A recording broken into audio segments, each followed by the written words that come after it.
Hey everybody. So that was Orbit. He's a very special little guy. He's our baby starling and he loves his R2-D2 sounds. I want to tell you guys a story, something that happened tonight when our nightly bedroom routine kind of went astray. I got a little busy, had a little delay, and something really beautiful, I guess you could call it a starling social experiment, happened with a beautiful outcome. So I want to share this story with you guys. Please get comfortable for a few minutes, hang out. Let me tell you how this went down. For those of you who don't know, I have 3 European starlings, Onyx, Omelette, and Orbit. Onyx and Omelette I've had since they were just brand new little babies, but Orbit was adopted less than a couple of months ago. That being said, they all are free flight all day long in their bird room where it's safe. Onyx and Omelette sleep in a hut together. In the month and a half that Orbit has lived with us, he's never been inside of that hut. During the day, sometimes he lands on it on the outside, but he's never gone inside, and he definitely doesn't sleep with them. Instead, he's got his own little condo cage, I call it his condo, set up in the bird room. And each night I turn on his little Bluetooth speaker and I put on his favorite rainforest sounds. That's enough for him. He gets so excited about that and he wants to listen contently with his speaker that I'm able to just grab the Bluetooth speaker and carefully place it in the bottom of his little condo, and he just kind of goes in the cage, you know, listens to his speaker, and I close the door and I tuck him in for the night.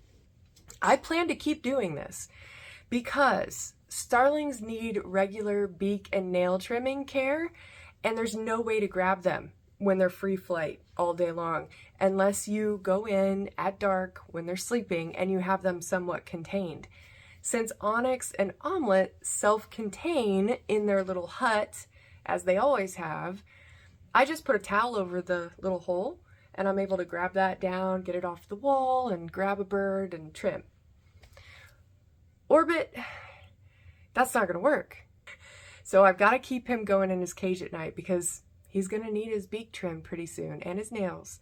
And I need to be able to grab him safely, easily, without stressing him out. The starlings are on a sun routine, natural daylight, so their bedtime kind of fluctuates throughout the year, and daylight is expanding right now. We have longer days, and I'm still trying to find a rhythm.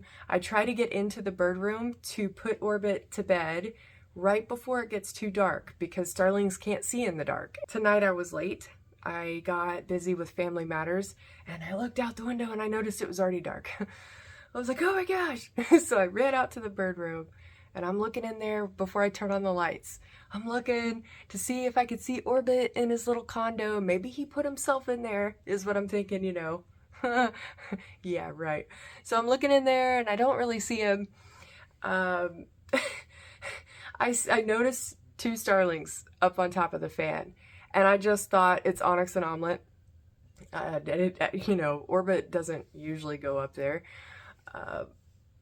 I started calling them to see if they'd come down, and I figure if they start moving, I turn on the lights, you know, Orbit will come out of wherever he's hiding. I looked in the fern. Yeah, I looked in the fern because I saw some movement and I thought maybe Orbit's hiding in there. Is that you, Orbit? Turns out he was also up on the fan. So here's what happened, you guys. Onyx and Omelette always go in their hut before it's that dark, before they can no longer see. They're in their hut sleeping for the night, roosting, right? They didn't do that. Tonight, since Orbit was left out, he had wedged himself up on the fan, but in between the light and like the fan blades, I could not see him. I could not see him. I looked up there and I saw Onyx and Omelette, but I could not see him. He was too close and kind of like right behind the light that was shining in my face. So I didn't realize he was up there, but he was. And Onyx and Omelette had stayed on the fan with him to keep him company. You know, I could tell he was scared. He was in there nestled, you know, real tight and just, you know, it's dark. He can't see. He's not used to being out that late ever. That's the first time it's happened since he's lived with me. And I tell you what, that was the sweetest thing. I was like, wow, it's instinctively, they just knew that He didn't need to be alone in that moment. How cool is that? So anyways, as you'll see here in the clips, I was able to quickly get Orbit down from the fan once I turned on his Bluetooth speaker. See, he hears the little sound and he knows, like, he's like so excited. He's like, I want to hear my birds, you know, his rainforest sounds. So he flies into the screen and you can see him on my arm, and I'm going through and I'm trying to find that one specific video that I know he loves, and I get him back in his little condo for the night. Easy peasy. I'm glad it worked out so well. He's so obsessed with that Bluetooth speaker. It's like my fail-safe. I know no matter what, I can lean on that, at least for now. What I thought was really interesting, after I got Orbit in his cage and I shut off the light and I exited the bird room, I hung back for a little bit. I peeked through the curtain just in time to see Onyx and Omelette going into their hut. So as soon as they knew that he was in his cage and he was safe and sound, they went to their sleeping quarters and tucked in for the night. How adorable. I mean, they all get along, but I didn't realize that Onyx and Omelette cared so deeply about Orbit, and it just warms my heart. It warms my heart. All right, thanks for watching today's video. I really enjoyed spending some time with you guys telling you this story. We hope you will follow and subscribe if you haven't already.